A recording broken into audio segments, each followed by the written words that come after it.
Hello everyone, welcome back. आज हम एक सेंसिटिव और कंट्रोवर्शियल टॉपिक पर बात करेंगे। नाथूराम गोडसे का आखिरी बयान महात्मा गांधी की हत्या के बाद। याद रखें कि हम इसे एक हिस्टोरिकल पर्सपेक्टिव से देख रहे हैं, जिसका मकसद इस इवेंट के पीछे के मोटिवेशन और कॉन्टेक्स्ट को समझना है। नाथूराम गोडसे ने 30 जनवरी 1948 को महात्मा गांधी की हत्या कर दी।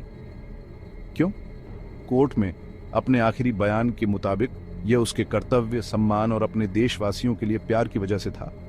गोडसे का मानना था कि जिन्हें वह आक्रांता मानता था, उनके खिलाफ हथियारबंद विरोध करना एक मॉरल और धार्मिक कर्तव्य था। उसने गांधी पर उन नीतियों का आरोप लगाया जिनकी वजह से लाखों हिंदुओं को नुकसान और बर्बादी हुई। गोडसे ने दावा किया कि गांधी को इन कामों के लिए जिम्मेदार ठहराने का कोई लीगल तरीका नहीं था। उसने यह भी कहा कि उसे कोई पछतावा नहीं है और उसे उम्मीद है कि इतिहास उसे सही साबित करेगा। वह खुद को एक देशभक्त मानता था जिसे बड़े भले के लिए सख्त कदम उठाने पड़े।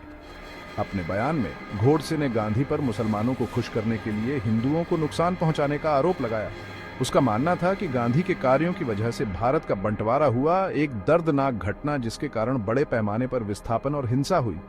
गोडसे को यह भी लगा कि गांधी ने मुसलमानों को खुश करने के लिए हिंदी भाषा से समझौता किया और उसके शब्दों में पाकिस्तान के जनक थे।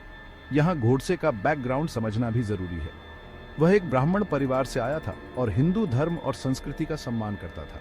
रावण और चाणक्य से लेकर मार्क्स और खुद गांधी तक कई तरह के विचारक और नेता उसके ऊपर प्रभाव डालते थे। इतने सारे विचारों के बावजूद उसका मुख्य मानना था कि गांधी के अहिंसा और सच्चाई के सिद्धांत अव्यवहारिक और नुकसानदायक थे। गोडसे ने 5 मई 1948 को डब्ल्यूडी रिपेज के हाथ से लिखे डॉक्यूमेंट में अपना बयान दिया था। अदालत में इस बयान को पूरा पढ़ने की अनोखी अनुमति दी गई थी। इसे कई रूपों में प्रकाशित किया गया, जिसमें मराठी किताब गांधी हत्या आणिमी और हिंदी मैंने गांधी वध क्यों किया शामिल है।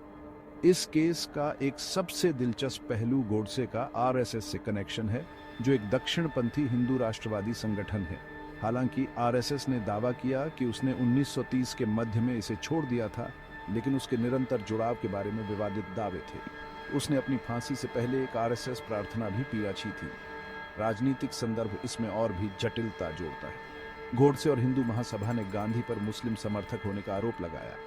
हत्या के बाद आरएसएस पर 1 साल से ज्यादा समय के लिए प्रतिबंध लगा दिया गया था, जो इस घटना के विवादास्पद स्वरूप को दर्शाता है। गोडसे का बयान इतिहास में यूं ही गायब नहीं हो गया। इसका इस्तेमाल वैचारिक उत्तराधिकारियों द्वारा अलोकतांत्रिक कार्यों को सही ठहराने के लिए किया गया है और इसने सांप्रदायिक हिंसा और नफरत में योगदान दिया है। उसके मकसद को लेकर आज भी बहस जारी है। अंत में